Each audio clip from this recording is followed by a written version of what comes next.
I'm excited. Why's that? We have an apparel sponsor, Parry Athletic. Such good gear, and it's incredible. I've been enjoying it. Bro, George came through, messaged us on the Instagram, said he's been following our program for ages. He's getting stronger and more mobile, and he's got this cool gear company called Parry, and he wants to send us some stuff. And he told me that his mission was to create the best pair of training shorts ever. Yeah, he wanted something that he could lift and roll in, and that could accommodate thick, muscular thighs and hips. And that suits us. Speaks to us. Also, what I like is I love the colorful design. It actually looks really cool. I am the most colorful dude on the mats these days, hands down. Yeah, you get that kind of expression feel. A lot of other jiu-jitsu gear is kind of a bit boring. Yeah, it's all like comparison. grays and blacks and shit. This stuff is the color and the vibrancy. It makes you stand out. And I think the thing that I've loved about it is just it feels good. It feels good. It looks good. And you, ladies and gentlemen, can get a discount when you go to checkout. If you go to parryathletics.com, when you go to checkout, put in the code Bulletproof20 and you get 20% off. Oh, yeah. Ladies and gentlemen, welcome to another Bulletproof for BJJ podcast. We got some BJJ problems. Have you lost your motivation to train BJJ? We all go through it. It can happen. There's a lot of reasons why it can happen. And what it can do is just actually kill your momentum. You might have been making some gains. Maybe you tweaked your knee. Work's been crazy. Different things can happen. And then you're like, oh, should I go to training? Have you suffered this BJJ problem before, Joey? Many times. So many times, man. You know, times we've spoken about on the show, but yeah, it happens regularly. And I would say it's part of the process. Yeah. You know, maybe there's certain folks out there that it's just I don't know, whatever. For whatever reason, they're hyper disciplined, or they're really excited, or they just love it, or all of it. Yeah, but I think most people kind of go through the ups and downs. Yeah, you just think so, right? And I think the thing is, which is difficult, is it's always the way. It doesn't matter if you're kind of spiraling up or spiraling down. If you're on a roll and you got momentum, it's kind of easier to stay moving, right? Yeah. But once you get inertia and then things start to pile up, and the longer, we've talked about this before, the longer you spend away, the easier it is to not go back. Yeah. And this is a serious problem. And we can explain it away, right? It's very easy to explain it away, to go, my kid's sick, work got busy, blah, blah, blah. You know, your coach might even be texting you like, hey, man, I haven't seen you in a month. But they're probably not. No. Maybe. What's that guy's name? But maybe your training You gave him partner. a purple belt. He's been here for 7 years. But maybe your training partner's like, what's going on? You know, it doesn't matter what level of game you're at, whether you're a white belt or you're a brown belt. It doesn't matter. I think for me is when you lose the fun. Yeah. You've gone to training. Say you've been super consistent, but you're still getting smashed, and your jiu-jitsu might be working, but you're like, oh, I'm not loving this. And then it's not even that something has come up. You're just like, I just don't want to go to training. Like, I'm not enjoying it. I just want to do something else. Yeah, anything, right? I just want to play video games with my kid. I got to say, you know, based on probably what the title of this episode will be, the hardcore Jocko Willink fans are going to be like, it's not about motivation, it's about discipline. And 100%, right? 100% it is. But jiu-jitsu is fun. And I think I think that's what makes it so sticky for those of us that stay with it. It really is fun and exciting, and it's exhilarating, right? Like when you're training, and yeah, it's not always like that, but usually and I guess, you know, you could definitely say like when you're a white belt, it's pretty fun. Go train, you know, you just got no expectations on yourself, you know, unless you've been a white belt for longer than 10 years, let's say, but you got no expectations on yourself. You're just going in like it's all uphill, isn't it? Yeah. I know for me that there's more, and we've spoken about this, but there's more weight that gets placed on your shoulders as you progress up and whether your gym does belts, or even if it's not, even if you just consider yourself becoming more of a senior student, with that comes more pressure. Yes. Maybe from your coach, but also from yourself, where you're like, I shouldn't have got tapped by that person. Yeah. I should know this shit. Yeah, man. And I think as soon as that weight's there, it's very easy to be like, a bit bummed out when you think about going to training. It comes too hard in a way. Yeah. I think your relationship with jiu-jitsu is like your relationship with your partner. When you first start, you get the honeymoon period. God, she or he is so sexy. Yeah. Everything they do is just, God damn, that's mad. And then after a while, you've been together a while. It's like things can get a bit I'm going to cancel my Pornhub subscriction. Yeah, my God. That's how serious I am about That's this how one. much that's how committed I am to this. and then, after a while, the positions get a bit the same. Fire up the subscription. Need some inspiration. Same old half guard, same old mount, missionary, right? I'm a work you girl. I'll hit you with missionary, and then that other one where I'm on top and you're on the bottom. Like, it's one of those things that it can get the same. And because you're living your life and there's plenty of other stuff going on, if there is not variety in there, if there's not something that keeps that novelty going, it can get the same. The human brain very easily updates to like, well, this is normal. Yeah. You know what I mean? Like, recalibrates. Yep. This level of fun is normal. Whereas before, when you didn't have it, you're like, holy shit, that's so good. And I often think, and we've talked about, the quitting piece and kind of coming back. Like, quitting isn't always forever. You might quit multiple times and then come back and be like, and you remember. And I think the lost motivation thing is a really easy way to explain, or it's just like a cover for I'm not enjoying my jiu-jitsu. I think that's at the heart of it. I'm not having fun. Yeah, I'm going, but kind of sucks. Yeah. I'm not getting the success I want, and I'm not getting the respect I deserve. These new crew coming in, they didn't have it as hard as me 6 months ago when I started. That was before Good and Ryan released his new DVD. Now they've all got the secret info. Fuck. It's interesting how the novelty wears off. Yeah. The hard work sets in, and then it's not as much fun anymore. Yeah. Looking back on my sort of journey, there's been times, probably one of the major times where I felt that was just when training became really heavy in my mind. And it was heavy because the coach wanted us to compete all the time. And we felt like, I say we because I know there's some other guys I trained with who felt the same way, but it was like, we're upholding the gym. We've got to compete. We've got to represent. Do it for the coach. Yeah. And at the same time, training was like hard and competitive, and you're like not necessarily the best energy, and that could have all been in my mind, right? I know. Like there's something to that. But even if it is, like, that's my experience, right? Of course, you can only see through your eyes. Yeah. I remember I think I told you, I remember going to class one night, and it was just like a Wednesday night. I'd been working all day. I made it to class. Didn't want to go, but I was like, no, get there. Got there. I was a purple belt at the time. And we got some visitor, big, tall, athletic fella from South Australia or something, a purple belt. And he had this really kind of sort of unfriendly attitude. He was very aloof. This just sounds like Ben Hodgkinson. And it came time to roll, and coach looked at me and was like, do the business. Yeah. And I was like, and I, gripped up with this guy, and like he was strong and good and athletic.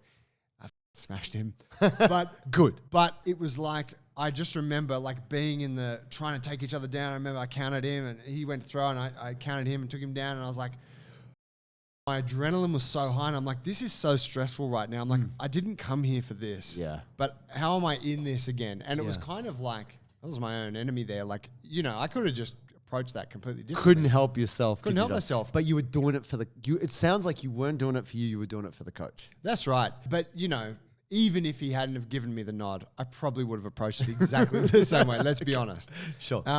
But I had kind of found myself in this sort of funk with training.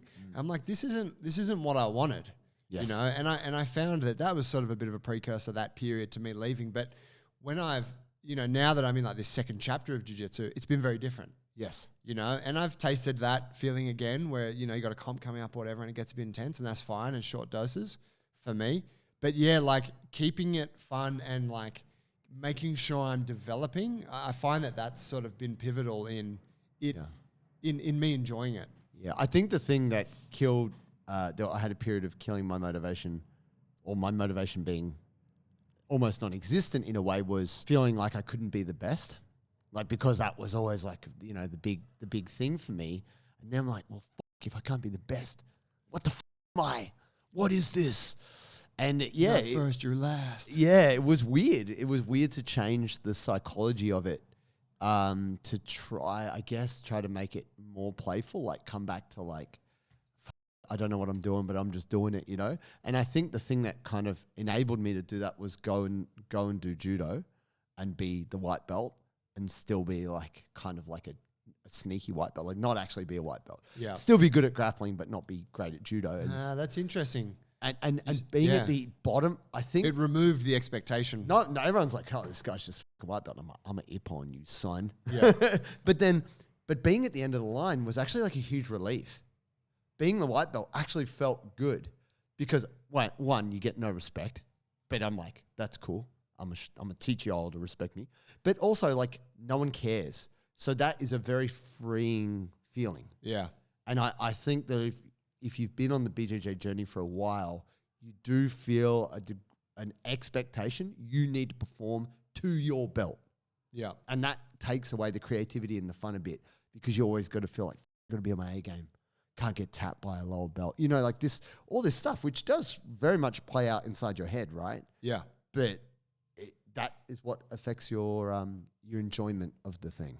So thinking to the listeners, there's probably, you know, a lot of them haven't had the opportunity to taste that feeling yet of like that, or that thing of like being kind of senior. Yep. And then being like, the pressure that comes with that.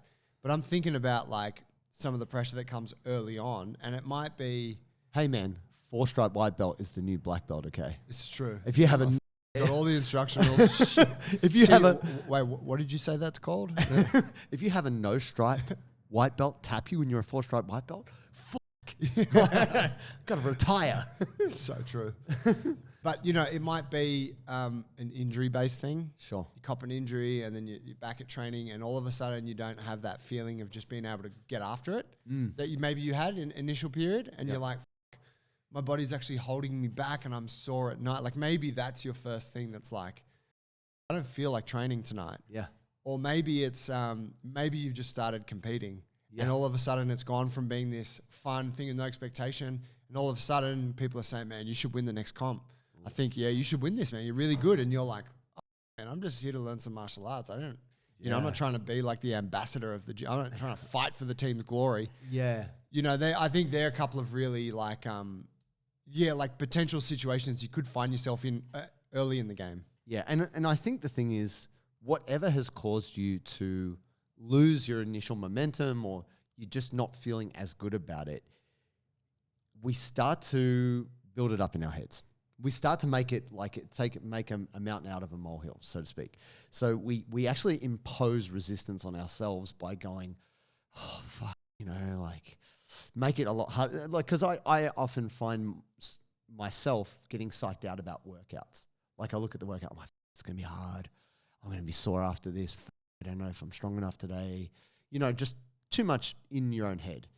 And then when I go and do the workout, I'm like, I like doing this. Like, why did I do that to myself? Yeah. But we all can do this on some level. And I think one of the key things to trying to get your motivation back, if we can frame it in that way, is to remove the resistance. How do we make it less hard for ourselves? Because, you know, negative self-talk, all this different stuff, you can talk yourself out of going. Just going. Just go and, I haven't got the time.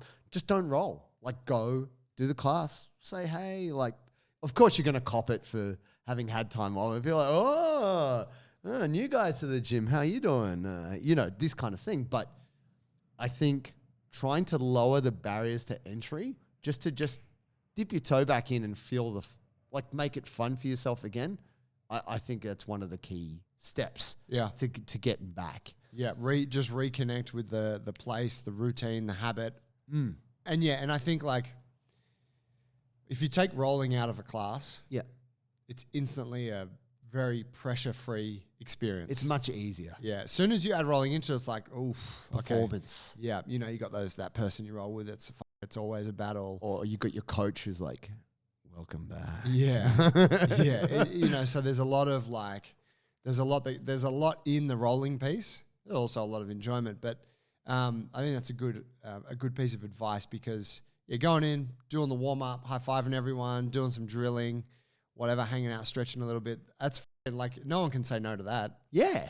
Yeah, It's good times. It's fun. Yeah, and I think we forget that when we add all this other stuff about what belt am I, what guard am I doing. It's like you're going around, you're dressing up in skin tight lycra or pajamas, and you're rolling around on the fucking floor. Like, this is ridiculous, right? But On a padded floor. Padded floor, true. We love it. We love this thing, and so I think one of the things that helped me, like one of the happiest people I ever met in jiu-jitsu is Serginho Moraes. And he's a clown. Always smiling. The guy's a clown. He's so ridiculous. But he's ultra tough. Like, I'm not saying this to say he's from a ghetto in a favela in Sao Paulo called Kohabi. And a lot of tough guys from that place. And I went there and I saw the situation they used to train in. Now, they all do capoeira. So, because you can do capoeira on concrete, you don't need anything. But there was this little church hall. I'm talking, it's probably only as wide as this space here. Right. But it's really long, super long. And the mats, like they had the old jigsaw mats, but not good ones, like real foamy, spongy ones that had been rolled on so much, it was just powder. So you would roll and you just get blue powder all over your face. I'm like, they're like, yeah, this is what it is. And it was incredible that there was like, we did a seminar and we went out there, Alex Monsalvi and Serginho, and they did capoeira for an hour as the warm up. Oh, wow.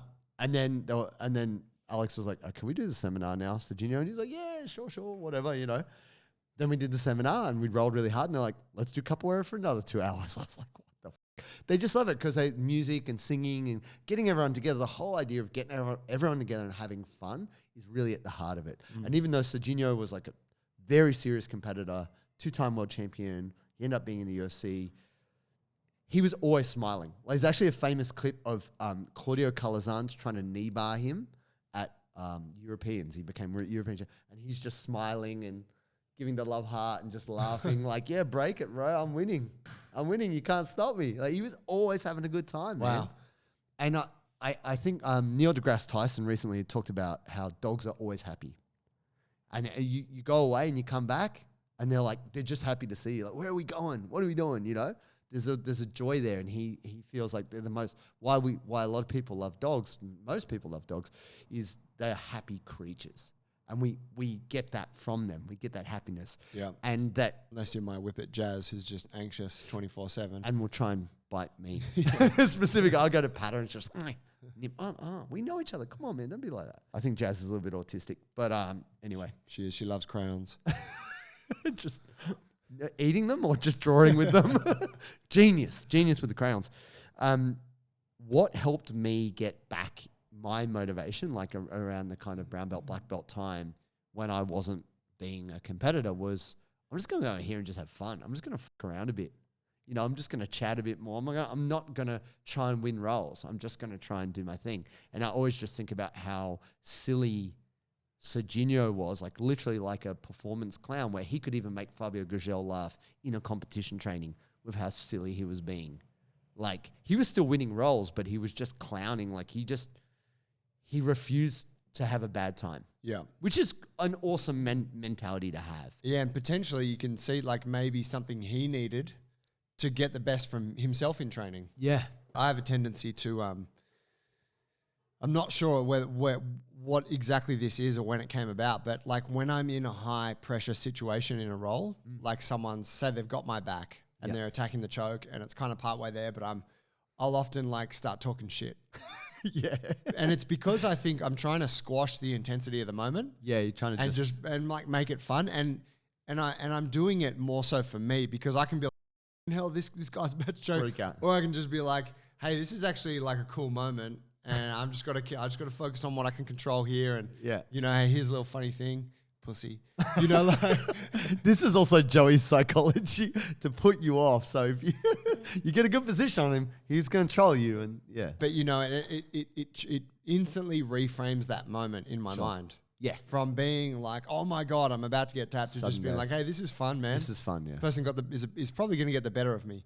And I think like you see I don't know, you see people do that in their own way. Sure. Yeah. And look, Don't start, if you're a white belt, don't start talking shit to your when they got the choke on, purple belt training partners when they're about to tap you out. you're going to get Focus on the thing at hand. Yeah.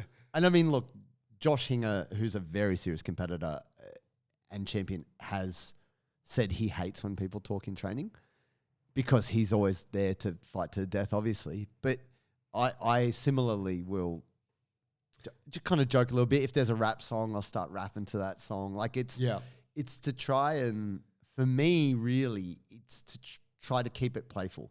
Because if I'm not talking and I'm just gritting my teeth and I'm focusing on grinding, it's like, it's definitely not going to be fun for you. Yeah. You know, not you specifically, but anyone I'm rolling, it's like I'm trying to... There's an intensity to that. Yeah, and it's uncool in a lot of ways unless that person is there to do that. And let's be honest, not everyone shows up with the same mentality.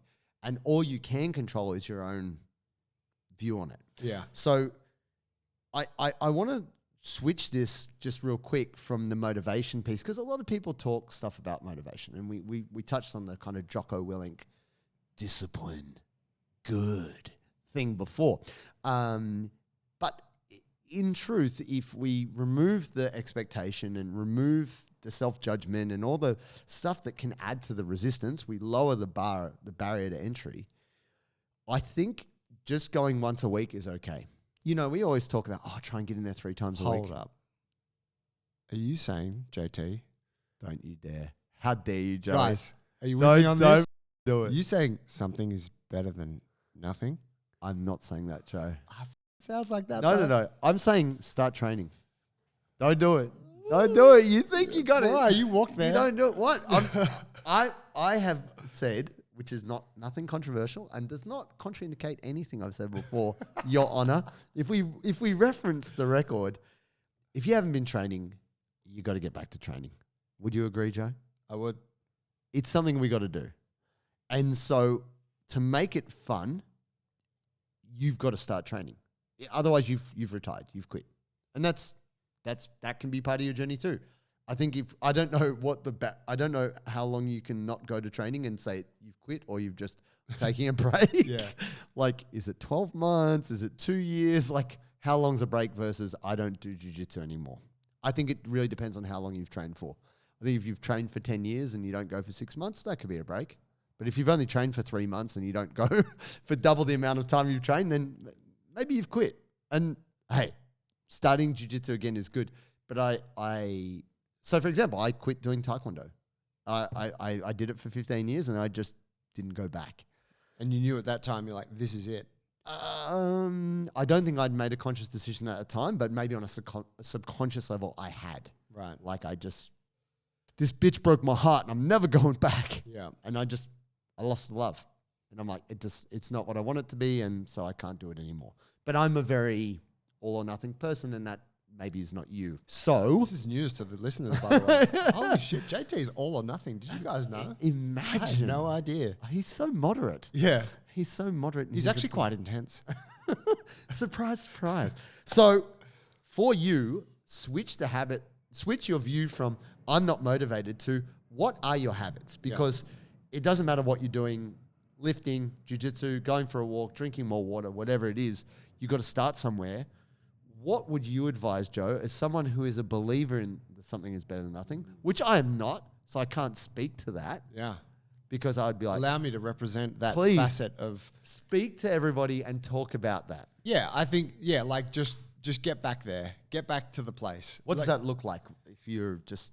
So you just get back into the gym, right? And so if you're looking at your week, just go, Monday, I'm in. Monday's always pivotal in my eyes. Sets the week up? Yeah, not so much these days for me because I'm just whatever, like I can get shit done like that. But back in the day, Mondays was always the time. If I got a training session in Monday night, sets me up good for the week. Because then maybe it's Monday, Wednesday, Friday. Maybe it's Monday, Tuesday, Thursday. It works.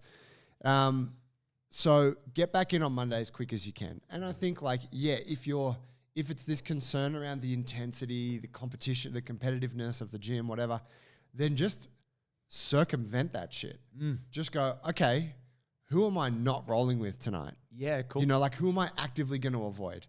And it's not because you're being a pussy. It's because you're going, this thing is going to blow out. Like it's going to turn into something I don't want it to be. And that will probably force me out.